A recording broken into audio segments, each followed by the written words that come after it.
Assalamualaikum warahmatullahi wabarakatuh. Tadi hubungannya dengan usul Ma'iyah ya, Cak Nun dan seluruh Kiai Kanjeng, seluruh jamaah Ma'iyah. Alhamdulillah saya mengenal Ma'iyah sejak tahun 2001. Ketika itu forumnya masih lingkaran ya, masih melingkar gitu. Dan usul saya, Cak Nun, mari kita lebih mendalami ilmu Ma'iyah, jadi biar lebih mengenal lagi. Saya terus terang, Cak Nun, ketika mengenal Ma'iyah, hati saya jadi tenang, tentram, dan dunia itu nomor 2 bagi saya. Bahkan tadi saya sempat curhat sama Mas Bayu kalau nggak salah. Itu wis Mas kuwi curhat tentang pekerjaan, jadinya wis kuwi dirumahkan, jadi tidak dipecat, jadi gede no hatimu. Jadi alhamdulillah saya mengenal Ma'iyah jadi nganggur we kaya wong kerja. Ya. Demikian, itu saja usul saya. Assalamualaikum warahmatullahi wabarakatuh. Ketemunya kok ya Bayu, mana lagi ya cocok. Silakan, masih ada lagi.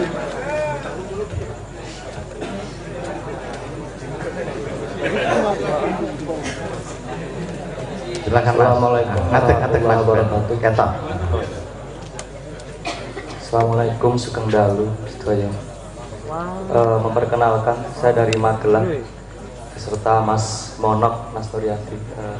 Saya hanya akan sedikit berkeluh kesah, mungkin khusus untuk Cak Nun dan umumnya untuk teman-teman, bahwa sebenarnya saya malu ya untuk mengungkapkannya, bahwa saya 24 jam di tengah-tengah anak yatim dan anak yatim piatu di Panti Asuhan.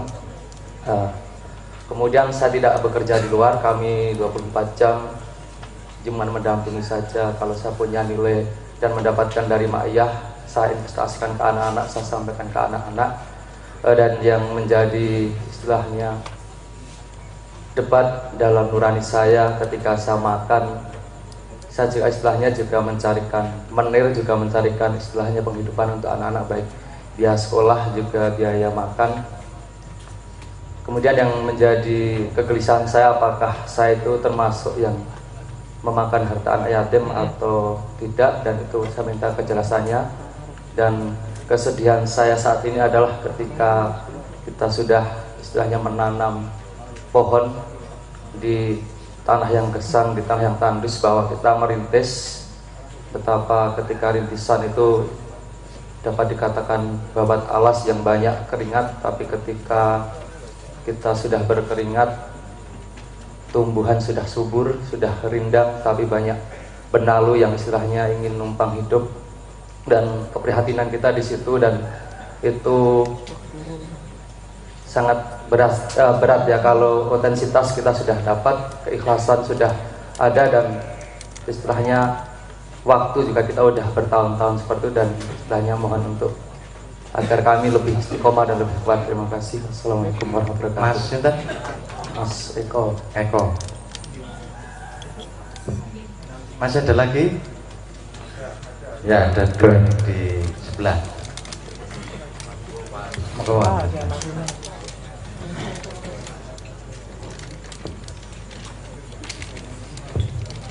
kasih. Assalamualaikum warahmatullahi wabarakatuh.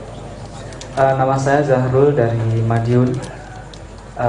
Tadi kebetulan 3 hari di sini, kebetulan ada rutinan bulanan di tempat Cak Nun, jadi sangat berbahagia sekali saya berkesempatan di sini. Langsung saja saya ingin menanyakan bahwa dari sisi religiusitas tentang kehidupan orang Jawa, terutama bagi kita sendiri, itu seperti ini. Saya ingat dari tausiah yang atau apa ya, ilmu lah yang disampaikan oleh Cak Nun kepada kami, khususnya saya, termasuk juga yang berupa video-video yang saya punyai. Itu saya menyimpulkan bahwa apa yang disampaikan Cak Nun itu adalah merupakan sebuah spirit menjalankan kehidupan di dunia. Jadi bahkan saya juga ingat bahwa tingkatan yang paling tinggi dalam derajat manusia atau yang menempati surga paling tinggi adalah orang yang bekerja keras. Itu yang saya ingat. Tapi dalam kehidupan masyarakat Jawa juga ada sebuah perkumpulan ataupun aliran atau apapun itu yang justru melupakan kehidupan di dunia, yang menanti-nantikan kematian, justru seperti itu, dan itu sangat kental di dunia Jawa. Nah, itu bagaimana jika dipertemukan titik temu hal tersebut. Assalamualaikum warahmatullahi wabarakatuh. Di belakangnya sekalian. Ini saya juga mau tanya Mas di belakang Mas. Halo, saya di sini Mas. Oh, oke. Assalamualaikum warahmatullahi wabarakatuh. Mohon dihilangkan yang bilang pamer. Saya di malam hari ini hanya memperkenalkan diri. Nama saya Hendro, saya dari Republik Bantul Timur. Saya merasa di Mayan ini bersyukur sekali karena ternyata dentuman musik-musiknya kayak drumnya Mas Didit melebihi bassnya seorang DJ di clubbing misalnya. Jadi sampai larut seperti ini, mungkin kalau di tempat-tempat lain orang-orang pada benar-benar di sini dengan takdim, dengan halus sekali mengikuti ceramah ini. Cuma saya memang baru pertama kali ini mendekat. Saya ingat betul ketika hujan-hujan seharian di rumah Cak Nun, mempelajari ilmunya Cak Nun tidak harus selalu mengikuti seperti ini, tetapi kita juga bisa mendownload, bisa mengikuti lewat radio, lewat streaming, lewat apapun namanya. Jadi itu yang saya ikuti semua Cak Nun. Dan saya ingat betul tahun 85 saya dipeluk oleh seorang bernama Emailun Najib di Karta Pustaka. Saat itu lomba baca puisi, saya dipeluk sambil dilus-lus das saya, kowe sudah di wong sekti. Jadi kalau saya sekarang tidak sekti dan sekti, itu yang tanggung jawab adalah Cak Nun. Kalau saya banyak yang bilang gila, saya tanggung jawab ya Cak Nun. Nah, artinya apa? Artinya saya banyak sekali. Bahkan untuk pribadi rumah tangga saya, anak saya saat itu kedekatan saya dengan Cak Nun itu tahun 91, saya dekat. Saya cari Cak Nun nggak ada, anak saya kedua lahir. Akhirnya saya namakan anak saya Witness Mandra Ainun Fajri, ngerempet Siti. Sampai sekarang masih, dan sekarang dia udah semester 3 di arsitektur Mas. Maaf karena genetika ya, orang cerdas itu anaknya di arsitektur. Yang kedua, teman-teman semuanya, jamaah Nahdliyin Muhammadiyin atau siapapun, Nahdlatul Muhammadiyin atau yang datang di sini, itu besok malam tanggal 1 Suro 26 November besok saya undang di Balai Desa Pleret, karena Cak Nun Kyai Kanjeng insya Allah akan main di sana. Dan mulai sejak 5 hari yang lalu, tiap jam itu selama 20 menit spot radio pemerintah Swadesi di sana itu sudah melantunkan pengajian-pengajian Cak Nun terus. Jadi wong Pleret itu saya kupingnya kiwa tengah mung kurumunnya mung Cak Nun karo Kyai Kanjeng. Nah, itu jadi saya mohon teman-teman semua bisa hadir di sana. Sekaligus karena saya tadi BBM sama Blotong nggak dibaca-baca, saya memberanikan ini. Terima kasih. Ini bukan sebuah pertanyaan, bukan sebuah kegalauan, tetapi sebuah optimis. Salam olahraga. Assalamualaikum.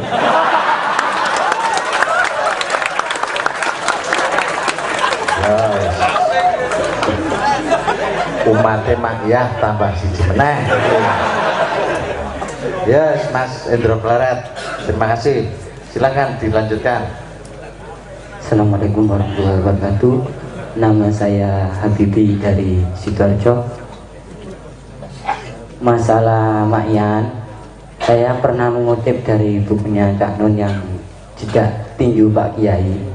bahwa orang di dunia itu kan ada yang memahami banyak hal dari sedikit hal, ada yang memahami sedikit hal dari banyak hal, ada yang memahami ya segitu banyak, ada yang memahami banyak hal dari banyak hal dan seterusnya. Dan saya ingin sedikit memberitahu ya dari Dhamma Maya bahwa di tempat saya sekarang kan saya mukim di Jombang, mondok di pesantren namanya Pacul Goang. Di situ jujur ya ada mungkin separuh lebih yang memang mengkritik untuk anak Ma'iyah. Sini saya mau diungkapkan, loh Ma'iyah itu apa ya, mengetahui banyak hal dari sedikit hal, atau hanya mengetahui dari sedikit hal dari banyak hal? Yang dipertanyakan dari teman-teman saya di Jombang itu ngoten niku. Apakah apa sih keunggulan Ma'iyah? Dia mengetahui banyak hal atau mengetahui dari mengetahui banyak hal dari sedikit hal, atau mengetahui sedikit hal dari banyak hal? Nah itu yang saya ingin penjelasan dari Cak Non langsung biar ada jawaban dari orang yang mengkritik tuh, ini loh yang dikritiki, oh ini ada keunggulan, oh ini ada kekurangannya. Jadi tolong saya minta, oh ini keunggulannya, oh ini kekurangannya, biar nanti ada respon, ketika respon dari yang mengkritik itu, oh gitu. Jadi mereka memahami, jadi tidak menelan mentah-mentah, oh ini jelek, oh ini baik, oh ini yang saya ambil. Jadi kita harus melihat dari segala aspek atau dari segala sudut. Mas Habibie, aku tak takon malah pas ana sing kondo ngono kuwi kowe jalate piye? Nah, ngono lho. Nek kula sien ditanggeti pas niku ya meneh tak melok Ma'iyah aku jero kok. Dikawal wonten tok. Soalnya aku Ma'iyah nggih jarang-jarang. Tahun 2009 Bang Bawetan niku baru pertama di Universitas UNER atau di mana itu di Surabaya pokoknya. Terus mau coba syafaat tahun 2010 insyaallah, dan Kenduri Cinta 2011 bulan kemarin apa yang lupa pokoknya sama teman-teman pergi ke Jakarta dari Sidoarjo untuk melihat untuk menyaksikan atau mengorek mengambil nilai apa sih nilai Ma'iyah yang bisa saya jawab dari pertanyaan teman-teman saya yang mengkritik dari Ma'iyah. Itu aja. Terima kasih. Guys, silakan mikir pun guys. Ya.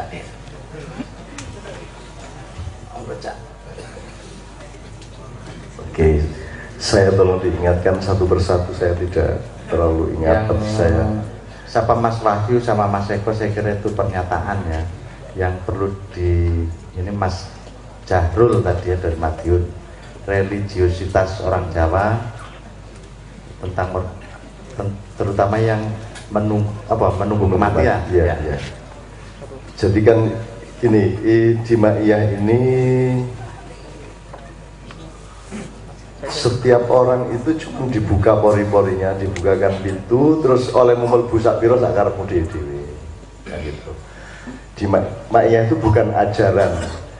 Ma'iyah itu bukan nyanyi siapa-siapa. Jadi kene iki mengewangi wong ceke melok Kanjeng Nabi nek ngono to.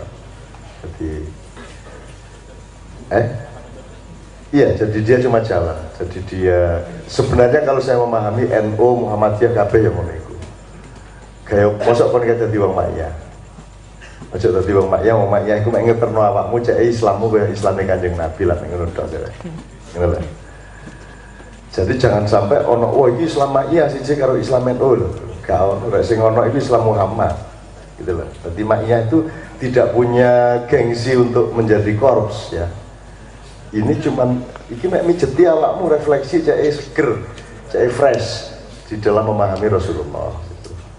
Ini salah satu jalan. Jadi sekarang kaya iki mang ana wong sing ngenteni mati tok uripe ya. Sapa Imam? Mas apa Imam? Mas Zarul ya. Jadi gini, itu kan frame-nya kan gini. Dunia dan akhirat ini bagaimana posisinya? Apa dunia itu jalan ataukah tujuan? Atau Yang primer mana? Akhirat apa dunia? Kan ini yang pertama ya. Sing primer di. Kan terus mari ngono terus Jawa Timur terus apa? Dunia ini jalanmu atau tujuanmu, kan itu persoalannya. Kalau tujuanmu ya seperti yang terjadi sekarang di peradaban modern sampai ultra modern sekarang, sampai posmo sekarang. Dunia itu tujuannya. Jadi segala sesuatu itu diukur pada suksesnya seseorang di dunia. Ini juga tidak diajarkan di Ma'iyah. Monggo sampean bagaimana Anda akan merumuskan. Kalau Allah kan rumusnya wabtaghi fima atakallahu darul akhirah wala tansa nasibaka minad dunya. Jadi pokoknya uang itu golek akhirat. Tapi ya terus aja lali dunya rek. Tetep ndolek beras, tetep ndolek pangan ya.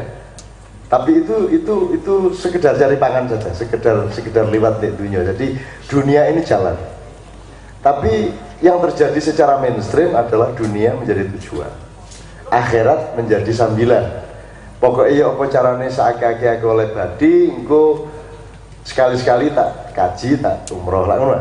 Tak nyai duit gawe masjid, gawe anak yatim sak piturute. Jadi akhirat menjadi sambilan. Jadi pertanyaan dasarnya sederhana. Untuk Anda yang primer itu dunia apa akhirat? Kalau saya pribadi, aku gak bisa misalnya dunia karo akhirat. Karena setiap langkah saya di dunia menentukan nasib saya di akhirat, kan gitu. Di Padang Bulan kemarin ada tafsir dari orang biasa juga yang mengatakan Robbana atina fid dunya hasanah. Kalau fid dunya hasanah, maka akhirat ya mesti hasanah. Gitu loh. Padahal pada tafsir yang lain sebenarnya dimaksudkan itu dunia hasanah itu pokoknya ya urip makmur, urip sejahtera, tapi aja sampai engko akhirate jeblok lah ngono. Jadi terus ada 4 kategori, ada orang yang uripin di dunia makmur, enak, tapi akhiratnya jeblok. Ono meneh di dunia sengsara gak enak, melarat tapi akhiratnya enak. Ono meneh sing di dunia ya makmur, ya sejahtera, dunyane akhiratnya ya swarga. Ono meneh sing nomor 4 wis melarat di dunia, wis gak tepak blas kok di akhirat yang mlebu neraka. Ono meneh ngono ya. Sing nomor 4 iki terus saya kira ini pilihan yang paling menarik. Nomor 4 ini mesisan oleh sengsara iki mesisan. Mosok sengsara dunya tok mesisan sengsara dunya akhirat ngono. Anjene kendel ngono iku kan. Tapi ini semua monggo kok wong pada akhirnya pola berpikir itu kan tawaf. Pola berpikir itu kan akhirnya mubeng. Jadi misalnya sing penting iku segone tak sayure gitu ya. Ya nek di kene segone iku primer, sayure sekunder. Tapi nek di Itali segone dadi iwak, lah ngono dadi sekunder kan. Sak karep-karepmu padha ae lah. Utawa separuh-separuh ya oleh. Sing penting bener, dunyane bener maka akhiratnya ya bener. Mulane kalau yang terpenting itu ya jane sugih gak sugih itu urusan kok. Mulane gak perlu mengentaskan kemiskinan, barangnya gak perlu. Kemiskinannya sing dintas wong gak. Nah, mengentaskan kemiskinan nggak mengentaskan orang miskin, cetok kan gitu. Kalau di situ kan Anda harus pakai teori apa yang Anda maksud itu poverty apa impoverishment. Orang miskin itu tidak apa-apa, Rasulullah milih miskin kok. Yang tidak boleh adalah proses yang membuat seseorang yang seharusnya tidak miskin menjadi miskin. Jadi urusannya moral sebenarnya. Itu pemiskinan bukan kemiskinan dengan P. Itu K. Nah, kemiskinan tidak masalah. Hampir semua nabi miskin kecuali Daud sama Sulaiman sama Yusuf gitu. Nah, lihat-lihat umumnya Nabi Ayub itu larat pol. Wis loro kudu wis melarat kudikan tentutan. Tuwe kisut pedot gitu. Tentutan. Mangane sembuhan pisan ya. Neng nabi gitu, ora kaya kowe gitu. Kowe nabine sing ora ono meng ana kisune ta ya. Jadi itu sebenarnya tinggal Anda kok. utawa gak usah mikir ya dunia ya akhirat, akhirat ya dunia, mulai lho rek wong waktunya tidak linear kok, bisa jadi itu satu gumpalan kok. Jauh dan dekat mungkin juga sama kok. Ketika Anda sudah ngomong frekuensi jadi sepodo ae. Atau ide janjane iku lamek jarak fisik gitu. Jadi yang penting bener nggak nilainya gitu aja nek prasaku. Nah, sing wong ngenteni mati ku mang menurut saya ya dibalekno nangan rek lho nek aku barang nek aku jane ya ngono iku rek. Padha alirane karo aku. Ngenteni mati cuman aku gak wani urip untuk gugu pentingku dhewe. Janjane nek aku nuruti karepku aku ya gak ono maya. Lah apa aku repot-repot gini. Ben bulan wis gak ono sing bayar. Gitu. Bayangin di Jombang ke Jombang itu 17 tahun saya sudah. Setiap bulan itu. Iku nek digawe tarif umpama aku iki padha karo Agim sudah juta ngono. Piro aku? Artinya kalau saya nurutin diri saya, karepku pribadi, aku ya gak perlu ngene-ngene iki. Mulane aja ngomong demokrasi nek ngarepku nek menurut demokrasi aku tidak datang malam ini juga tidak ada masalah toh, tidak akan dihukum toh, tak turun di omah. Jadi kalau kita hanya menunggu mati itu ya gak apa-apa, cuman kan kita kembali ke rumusnya Rasulullah, khairun nasi anfa'uhum linnas. Jadi akhirnya saya tidak peduli. Wis terserah-serah Gusti Allah, aku ya apa iki kok. Sing penting selama saya masih hidup saya akan meningkatkan semaksimal mungkin manfaat saya untuk orang banyak itu tok. Perkara nasibku monggo lah, nganut aku di dunia di akhirat nganut ilam takun alayya ghadabun wala ubali. Yang gitu. Jadi orang yang ngenteni mati itu lagi kan nyambut gawe ta.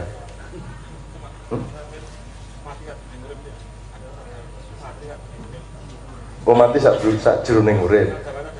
Oh iya. Oh iku maksudnya.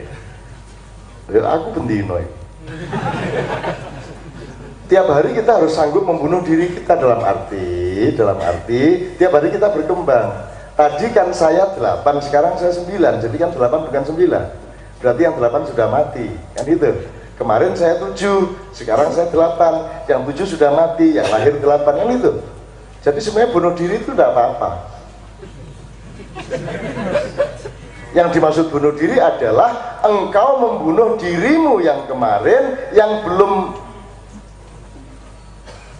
searif sekarang, belum sepinter sekarang, belum setajam sekarang. Sekarang engkau lahirkan dirimu yang baru kan. Jadi kalau Krishnamurti, filosof India itu yang mengatakan setiap manusia yang mengerti hidupnya adalah orang yang tiap detik bunuh diri. Lahir kembali, terus bunuh diri nanti di cus, angkat sak menit cus. Itu ya maksudnya dia ya. Kira-kira cukup ya jawabannya dia. Ya, ini Mas Eko tadi dia nemenin anak-anak yatim piatu supaya tidak tergelincir. Apa mau istilah itu? Mangan. Apa perlu 24 jam? Iya, harus 24 jam. Kalau memang 24 jam ya gak apa-apa. Memang harus temani 24 jam. Tapi nek karo 24 jam itu terus nyekeli terus ngono ya enggak ya. Nemenin terus gitu ya. Itu Anda punya hak amil toh, Anda punya bagian dari 8 asnaf toh, sama posisinya dengan anak yatim sama. Sing gak oleh iku ndolek-ndolek. Ngelompok-ngelompokno dhuwit gaya amal. Ya ojo lah, nek kan duwe ojo amal. Nek gak iso gawe masjid, gak usah gawe masjid. Ojo gawe lembaga besar triliunan rupiah, duwe kantor di Hong Kong, di Korea, ngelompokno duwe arek-arek sing nyambut gawe di kono untuk membagi zakat. Nek gak duwe duit ojo zakat. Nek enak kok, gak duwe duit kok zakat. Gak duwe apa-apa. Jadi tidak masalah. Jadi Anda bisa mengukur kok itu. Anda bisa mengukur itu makan harta anak yatim yoga lah. Kecuali Anda memang mengeksploitir dan Anda kan tahu batas mengeksploitir atau tidak. Itu saya kira sangat mudah untuk Anda temukan Anda makan harta anak yatim atau tidak. Kalau Anda mengeksploitir terus nggawe formulir dibagi di warung empek-empek, di stasiun, di endi ono lembaga-lembaga yang saya pernah selidiki ternyata tidak ada ya. Nah, itu juga banyak. Jadi misalnya ada yang beredar kemana-mana bawa formulir untuk anak yatim, tak takoni yang mengedarkan seperti ini berapa orang, tak takoni. Lah nek ngene iki wong 100 anak yatime piro? Nek wong 100 wong ini buwen dino, ono sing anak yatim lembaga anak yatim Jogja carinya di Surabaya, di Malang, di Banyuwangi. Lho anak yatime tadi 500.000 ta yo. Ci akeh ya anak yatime kan gitu. Jadi Anda tahulah batas eksploitasi atau tidak. Menurut saya Anda tenang aja, wong Anda ngerti kok. Gitu. Terus apa menit Pak? Yang terakhir tadi yang tahu sedikit banyak hal. Habibie Sidoarjo. Jadi itu teorinya kan tahu sedikit tentang sedikit hal, tahu sedikit tentang banyak hal, tahu banyak tentang sedikit hal, tahu banyak tentang banyak hal. Kira-kira ya. Kalau yang Anda studi di kampus itu kan tahu banyak tentang sedikit hal. Jadi Anda di kedokteran ya ngerti akeh mengenai kedokteran tapi gak ero tentang mebel, tentang pertanian, jadi tahu banyak tentang sedikit hal. Nek generalis ya tahu sedikit tentang banyak hal. Orang yang tahu banyak tentang banyak hal itu ya arah. Cuman dia boleh menjadi tujuan kita. Jadi nek awakmu ditakoni, nek wong makya iku tahu sedikit tentang sedikit hal, tahu sedikit tentang banyak hal, tahu banyak hal tentang banyak tentang sedikit hal, tahu banyak tentang banyak hal. Jawabnya nih, wong makya iku ono sing tahu sedikit tentang sedikit hal, ono sing tahu sedikit tentang banyak hal, ono sing tahu banyak tentang sedikit hal, ono yang sing tahu banyak tentang banyak hal. Padha ae ndi ngono iki kan. Kurang siji. Apa? Ana sing ora ngerti apa-apa hal. Iya.